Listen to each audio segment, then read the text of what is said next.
Tuh. Ini Bapak Ibu dan saudara-saudari terkasih yang kami tawarkan, mulai dari menggali wilayah ini ya, bisa terlihat mulai dari menggali, satu menggali, kita mencari nilai-nilai inti, kita mau menentukan subjek atau sampling, model wawancara yang mendalam, observasi, lalu ini di sini ada discovery, ya, discovery itu proses menggali supaya mendalami.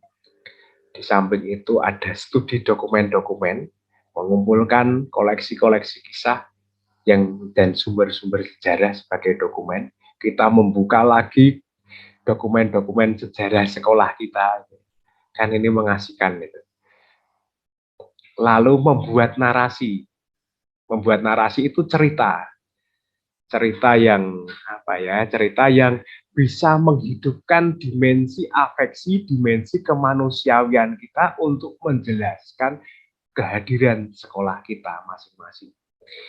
Nanti membuat narasi bagaimana, silahkan Bapak Ibu, karena mata pelajaran pendekatan kita itu andragogi, silahkan nanti bisa googling bagaimana membuat narasi yang membangkitkan afektif.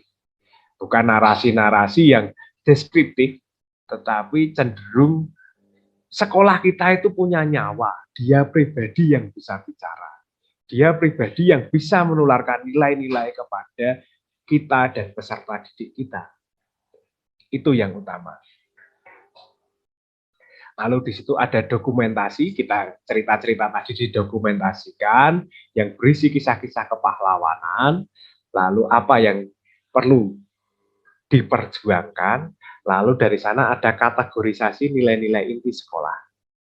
Kita refleksi di sini, menelorkan, ini loh, nilai-nilai inti sekolahku itu ini, dan ini.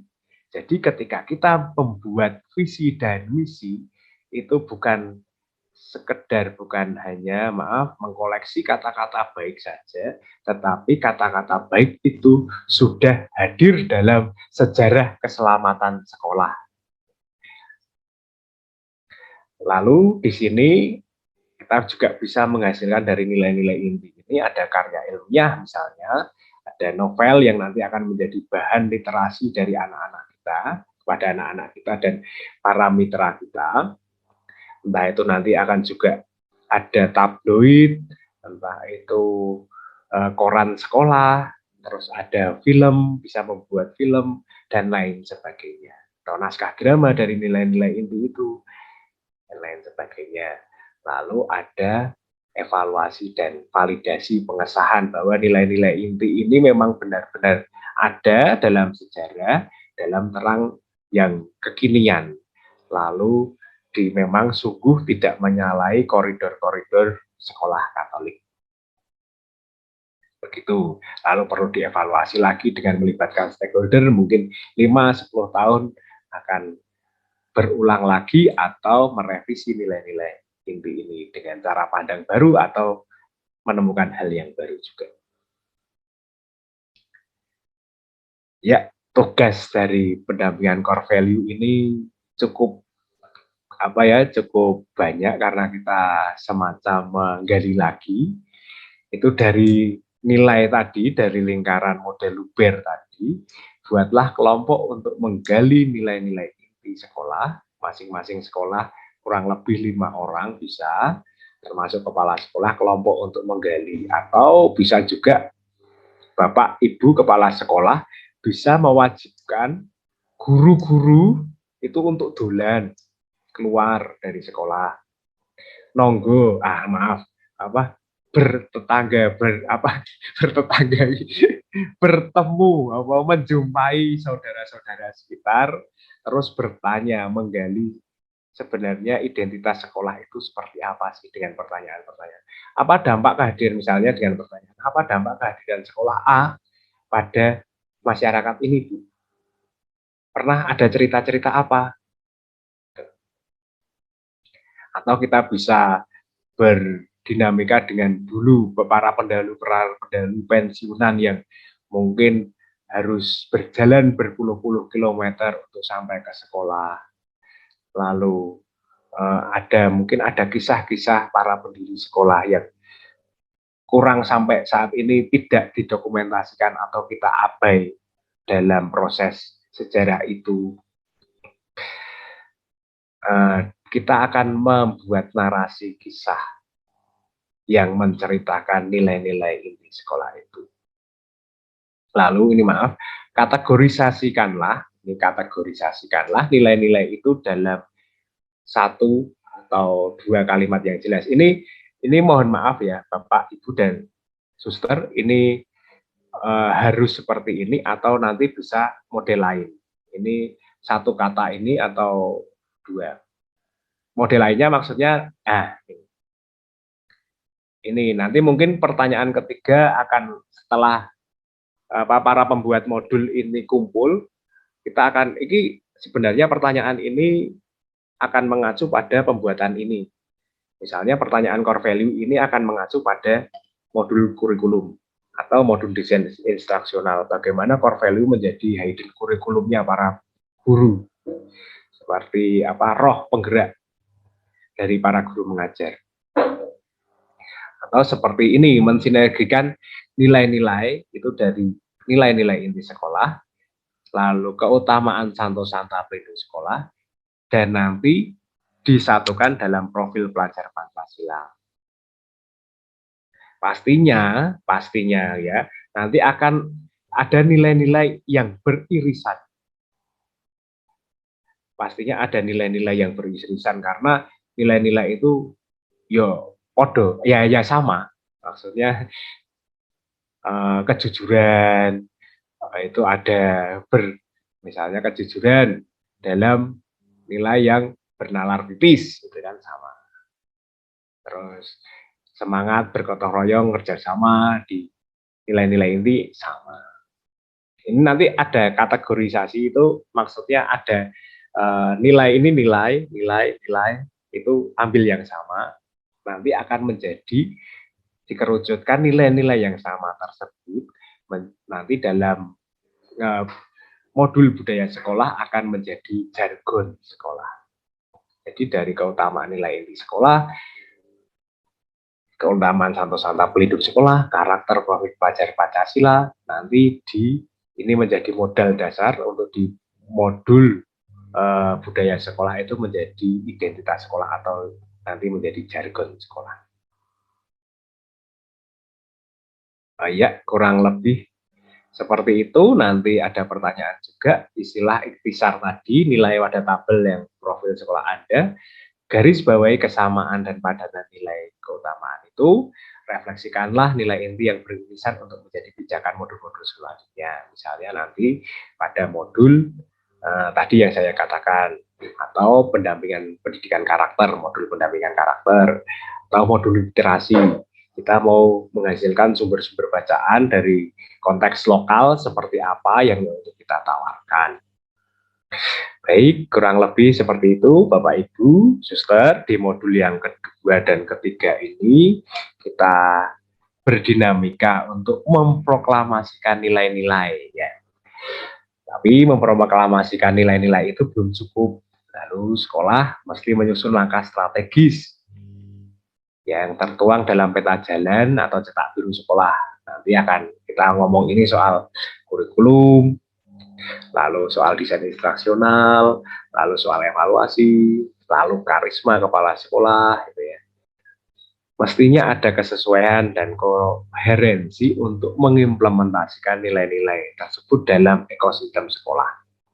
Jadi ekosistem sekolah nanti ketika kita ngomong budaya sekolah, kita akan lebih ngomong soal ekosistem sekolah. Bagaimana sekolah kita itu kumpulan dari organisme-organisme yang hidup. Meskipun perjumpaannya masih terbatas dan sampai saat ini mungkin masih menghadap layar kaca itu ya. Tapi mereka juga mempunyai kehendak hati untuk belajar nilai-nilai ini. Begitu saja, terima kasih banyak waktu dan tempat kami kembalikan kepada Bapak MC, Pak Adi, silakan. Ini untuk nilai-nilai 2 dan 3. Baik, terima kasih.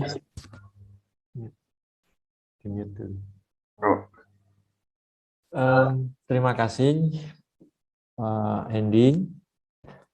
Mungkin ada pertanyaan ini dari suster, ibu, bapak, atau saya yang bertanya dulu. Pak Hendy, ini modulnya ini nanti untuk mereka atau untuk kita yang ada di sini, para fasilitator, atau untuk kepala sekolah ini? Modul ini akan dipakai dalam modul diklat KASEK, diklat 2 KASEK, dan kita juga nanti akan mendapat semua, karena Bapak Ibu Suster akan mendampingi KASEK dan KASEK ketika FGD. Jadi core value menjadi pijakan dasar untuk pembentukan kurikulum dan modul-modul selanjutnya, Mas.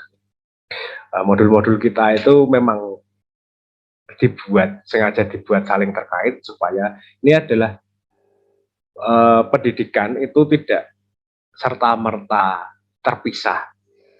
Administrasi dengan nilai-nilai, administrasi dengan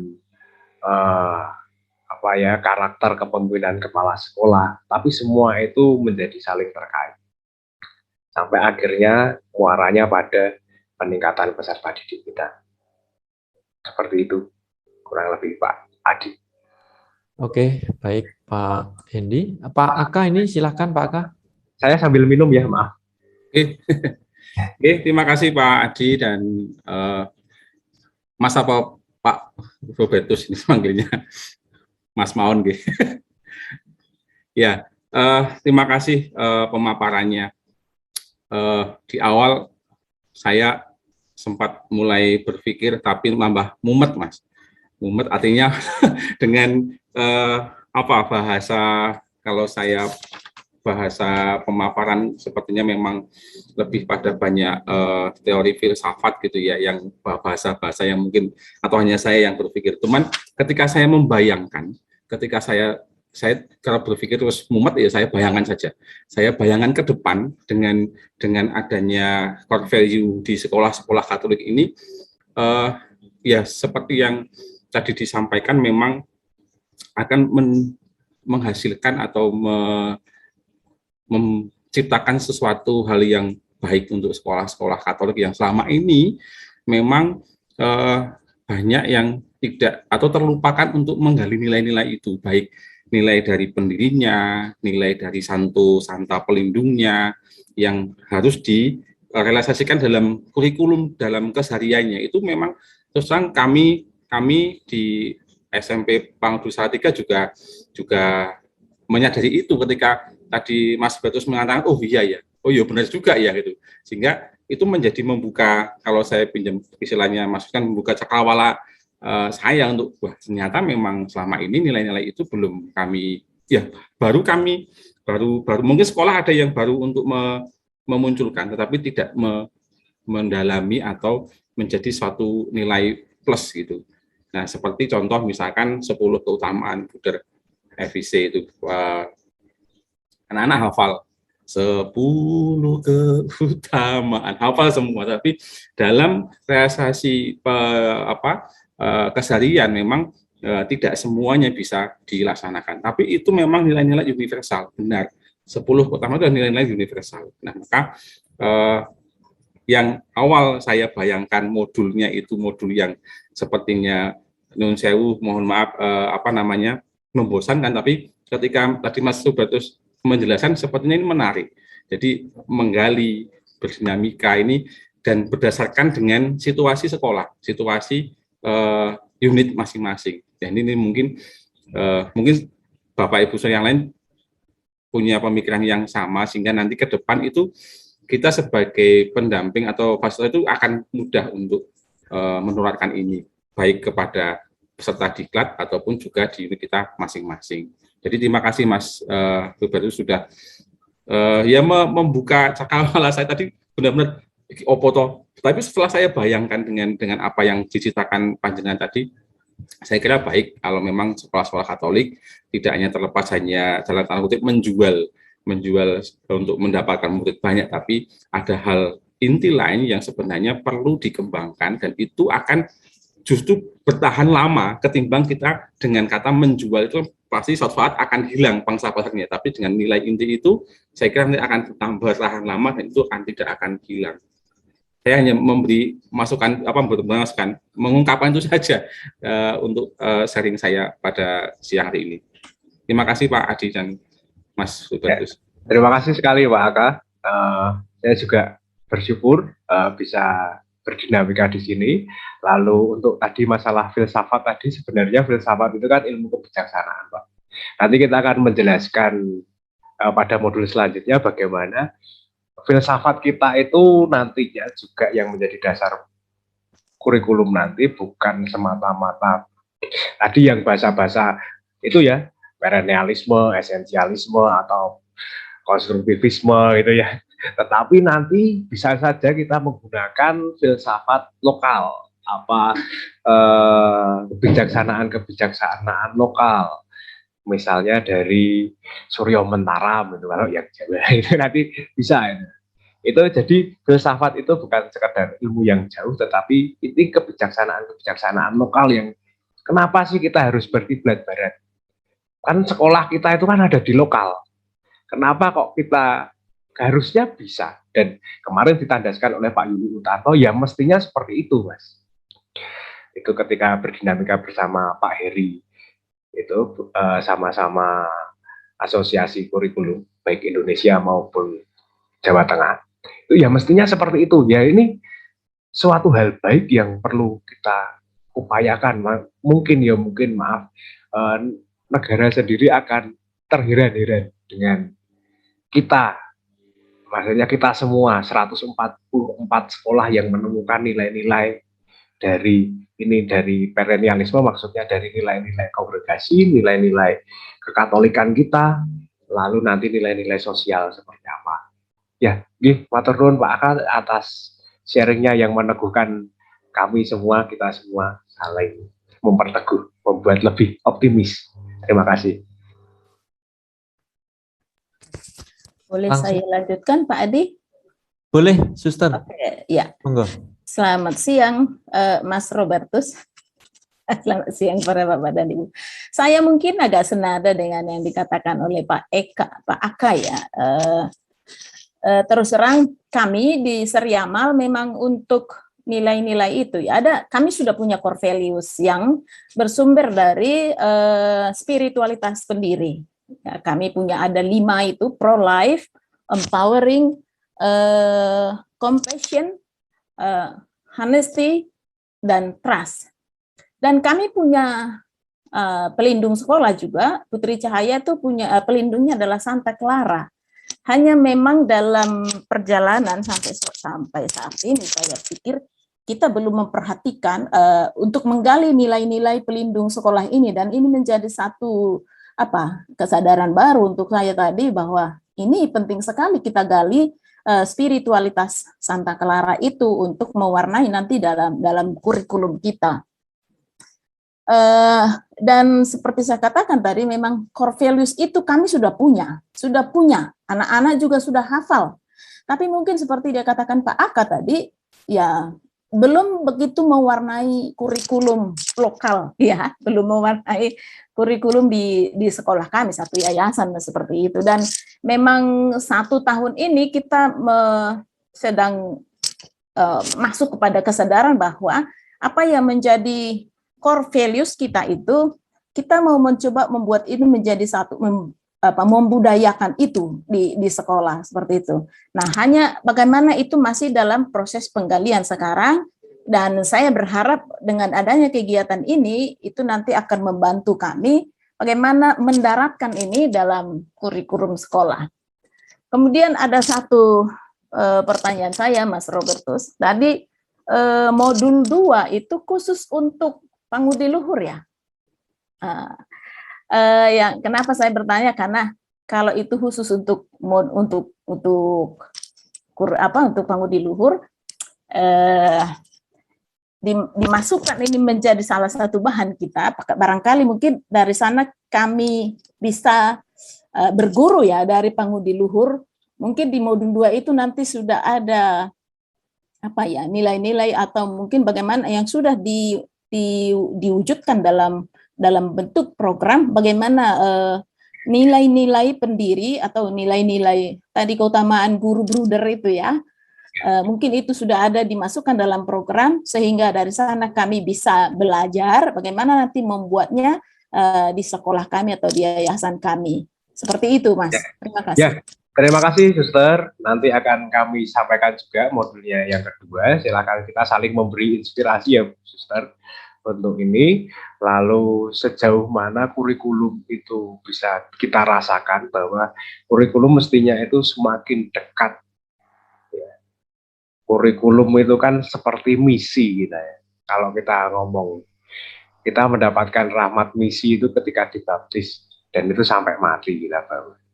Jadi kurikulum itu seperti ya sama, sejauh mana kedekatan kita menggulati kerasulan pendidikan itu, bagaimana kita masuk kembali ke dalam hati kita. Misi pertama-tama itu kan misi dari dalam, sama seperti kurikulum. Kurikulum juga misi dari dalam untuk menentukan tujuan kita. Itu kira-kira tanggapan saya. Lalu yang modul 2 nanti akan juga kami kirimkan, Suster, ketika kami sudah selesai. Untuk kami itu masih menunggu kita berjumpa, para pembuat modul ini berjumpa untuk saling tukar wawasan, tukar gagasan, ide, supaya modul-modul kita yang kita buat ini nanti yang akan kita tularkan itu menjadi satu rangkaian yang berkelanjutan. Memang awalnya sudah ada apa ya, sudah ada kerangkanya, tetapi kan belum head to head, belum head to head, sehingga juga belum bisa hand to hand kerjasama. Begitu kurang lebih. Nanti akan kami kirimkan semua modul-modulnya. Sedikit Pak Adi mungkin, Pak, bolehkah kami dapatkan bahannya, bahan Mas Robertus hari ini dengan Pak Adi tadi, PowerPoint yang ditayangkan ke kita? Boleh, Suster, nanti Mbak Agnes yang akan kirim ke grup ini ya, ke grup fasilitator. Oke, baik, terima kasih. Baik, Suster, Ibu, Bapak, karena masih ada satu modul, yaitu modul 4, waktu masih harus terus berjalan, kita cukupkan dulu brainstorming dan sharing hari ini untuk yang modul 2 dan 3, lalu kita ke modul 4, ya. Mohon izin saya